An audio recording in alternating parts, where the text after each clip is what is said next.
ग्रामविकास हाच माझा ध्यास, माजी आमदार राजेश पाटील। ग्रामविकास हाच माझा ध्यास असून गाव अंतर्गत रस्ते, पाणी, गटारी, शिक्षण, आरोग्य व इतर सुविधा लोकांपर्यंत पोहोचवण्यासाठी मी कटिबद्ध आहे, असं प्रतिपादन माजी आमदार राजेश पाटील यांनी केलं।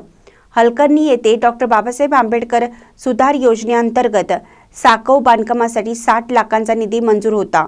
याच्या शुभारंभ वेळी ते बोलत होते। अध्यक्षस्थानी सरपंच राहुल गावडा हे होते। राजेश पाटील पुढे म्हणाले, या गावचे नेते भरमाना गावडा यांनी नेहमीच आम्हाला या परिसरातील गावच्या विकासाकरिता पाठबळ दिलं। अनेक कामांसाठी आमच्याकडे पूर्तता केली। टप्प्याटप्प्याने ती कामे आम्ही पार पाडत आहोत।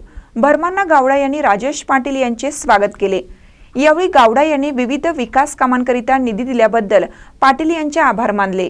या पुलामुळे अनेक गावचा संपर्क जोडला जाणार असून शेतीपूरक व्यवसायाला चालना मिळणार असल्याचे त्यांनी सांगितले। लोकांना वाहतुकीला हा पूल एक वरदान ठरणार असून आपण नेहमीच पाटील यांच्या पाठीशी ठाम राहणार आहोत, अशी हमी दिली। यावेळी सुतार, तानाजी गडकरी, पांडुरंग बेनके, विठ्ठल पावले, विश्वनाथ पाटील, विठोबा गावडे, मारुती नाकाडी आदींची उपस्थिती होती। महानकर न्यूजसाठी प्रकाश ऐनापुरे, चंदगड। ताज्या बातम्यांसाठी महानकरेला सबस्क्राइब करा आणि बेल आयकॉनला क्लिक करा।